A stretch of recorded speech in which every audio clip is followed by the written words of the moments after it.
Terrible Times. The Butcher Family. Written by Night Spirit.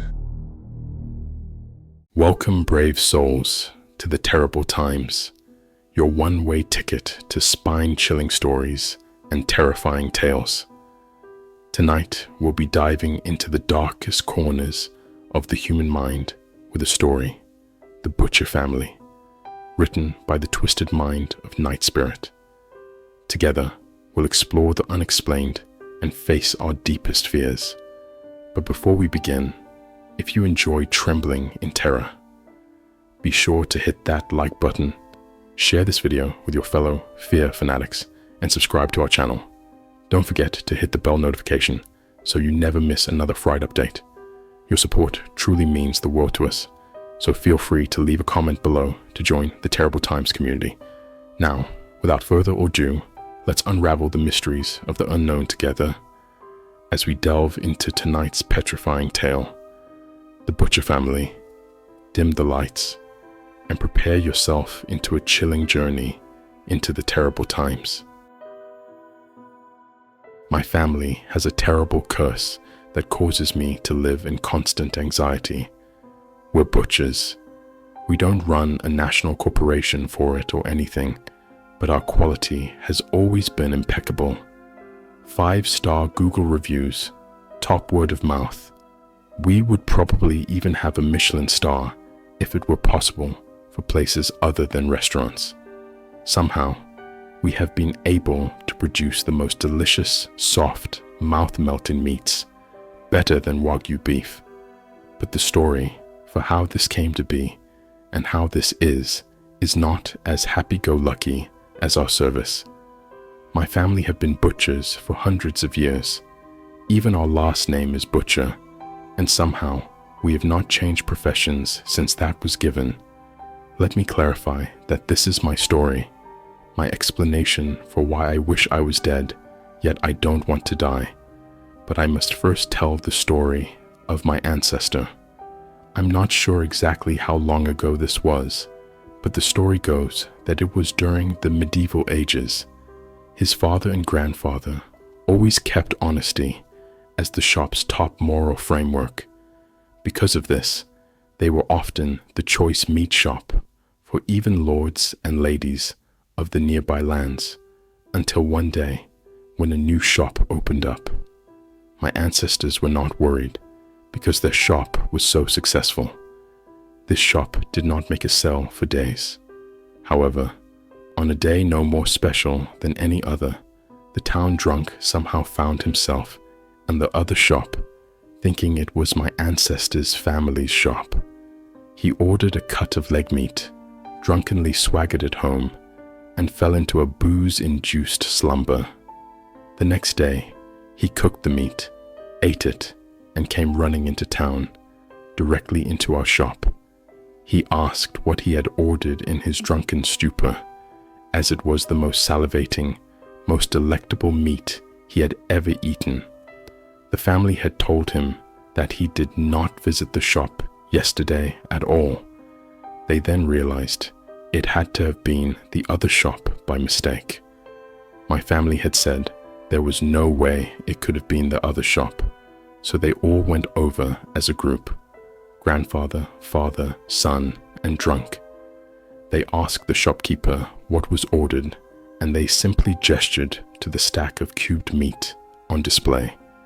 With furrowed brows, my family had purchased a cube and immediately went back to cook it. After doing so, the way they would cook any of their own product, the cooked meat was placed on their tongues. Within seconds, they realized they had to keep the other shop's meat a secret to the rest of town. They told the drunk that he must never tell anyone about the other shop's quality of meat, and he promised not to. But a drunk would not be a drunk if they did not yell secrets to the entire town while blinded by booze. It did not take long for people to hear about the other shop and its miraculous tasting meat. My ancestors' butcher shop was in danger of closing within weeks. The son could not stand to see his family at such a low point, and being the youngest at 16, he wanted to prove that he was helpful to the family. He began spying on the other shopkeeper in hopes of figuring out their secret to the delicious cubes.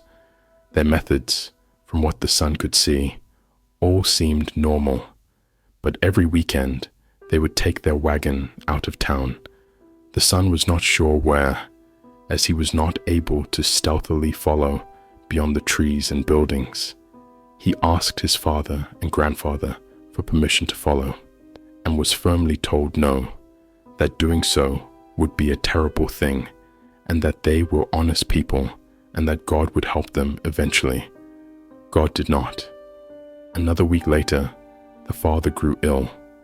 Without his labor, the shop grew even less profitable, and they could not afford the things needed to help him get better: food, medicine, and time. The son could not bear it. That weekend, there was a new moon. It was the best opportunity for him to sneak into the wagon in the dark of night. He endured the long, bumpy ride in his wooden cage until they had arrived. As soon as the wagon stopped, voices could be heard, but it was indiscernible what they were saying. The son peeked out of the cover and saw two figures heading into a building. All became quiet. He slipped out of the wagon and made his way as slyly as he could into the same building. Inside, he saw the two figures carrying a bloody wrapping of meat. Finally, the son had discovered the source of the delicious carcasses: the shopkeeper's supplier. The two figures repeated this several times, and when only one figure returned inside, he knew he had to get back in the wagon before it took off to his hometown. Just as he exited the building, the horses began trotting. He sprinted as fast as he could, the sound of his footsteps hidden by the horses, and jumped into the wagon right before his leg muscles would have reached their physical limit. The ride back was not bumpy. He did not feel as if he was in a wooden cage anymore, but a bed of gold. When they had finally made their way home, he wrapped a leg of lamb in his shirt, jumped out the side opposite the shopkeeper, and quickly made his way home. He let out a shout of joy when he entered his home. It was a shout that his entire family had heard, which caused them to gather. He told them his story and showed the wrapped meat. Although his grandfather was not entirely on board, his sister and mother were jumping for joy. They knew that this meant a good future for them all, and that they could afford the father's care.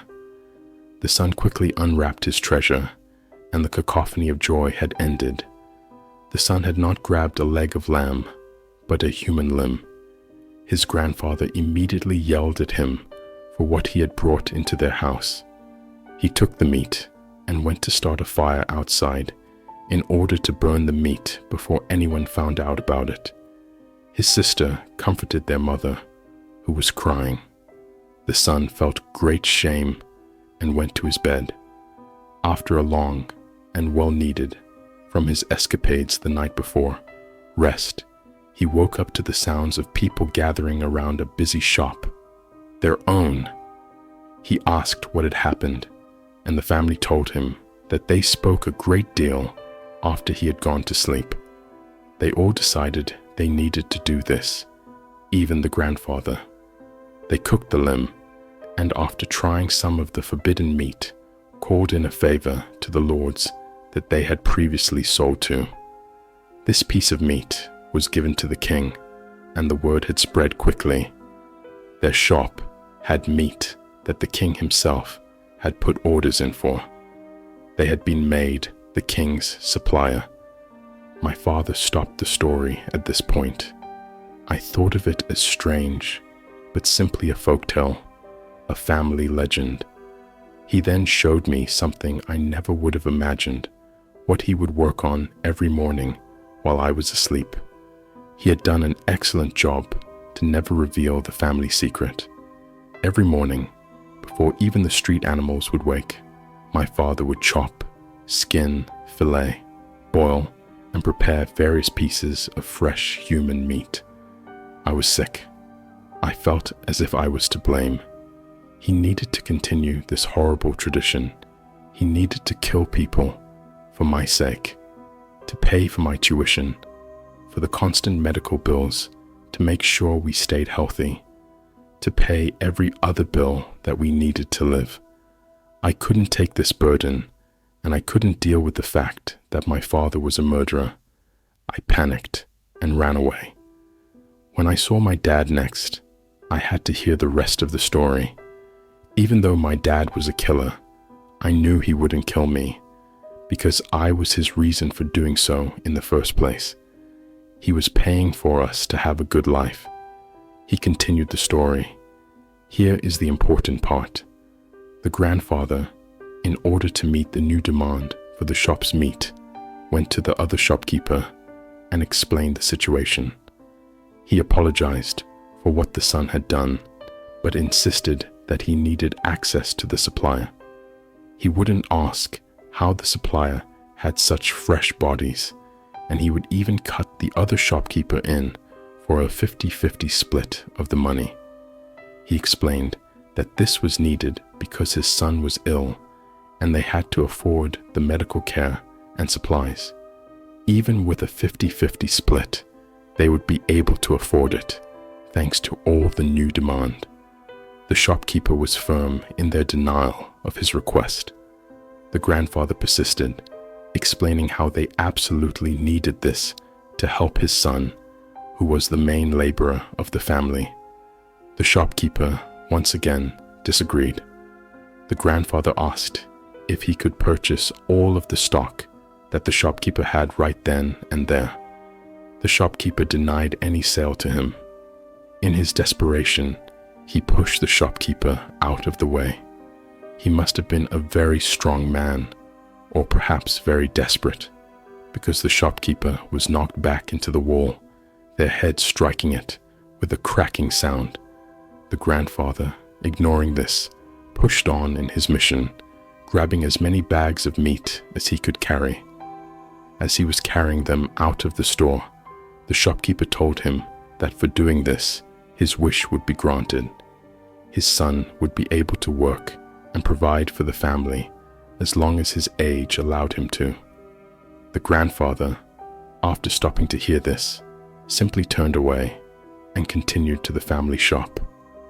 What our family didn't know about that shopkeeper was that they were a witch, one who had cursed the family in a strange way that did not manifest until the witch was long gone. The day after the grandfather had stolen the bags of meat, his son had miraculously recovered. He went from coughing up blood, having a high fever, chills and aches, to no symptoms whatsoever. But what seemed to be a blessing turned out to be part of the shopkeeper's curse.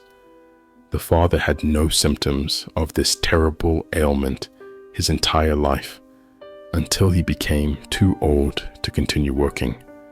The day after he retired, he felt a strange sensation in his throat. He started sweating. Mucus began dripping from his nostrils, then pouring. He began violently coughing blood.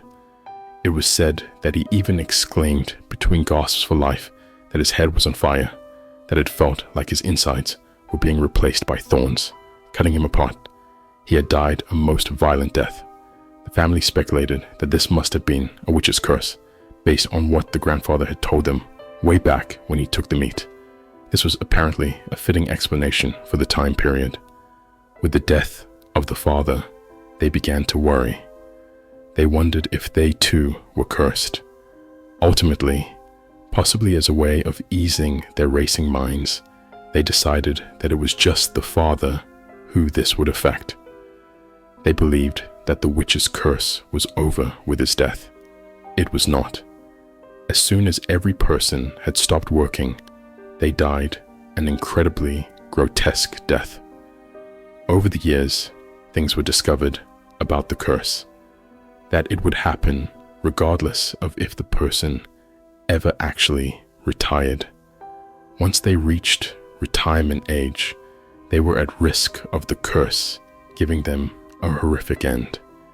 It did not matter if they had spent their lives working until a certain point. If they tried to end their lives, the curse would take them in an even more horrific fashion than the others. If they tried to show that this would happen to anyone else, it would take them before they were able to. There was no way to avoid it, or to show that it existed to those outside the family. It was eventually discovered that the accumulation of pain throughout the person's life would be inflicted 100-fold onto them whenever the curse was activated. Ancestors who had been injured in wars would receive the most extreme, unbearable, searing hot pains in the places they were shot or stabbed. Those who had only broken bones in their lives would feel as if their bones were being ground into a powder. Any scrapes would feel as if sandpaper was being rubbed over and over and over onto their open flesh. The only way to avoid this was seen with those who lived simple lives without much injury or illness. They would not experience as terrible of an ending. However, this is easier said than done. To avoid all injuries, aches, pains, and more for an entire life is not an easy task. Not a single person in my lineage has died peacefully on their deathbed.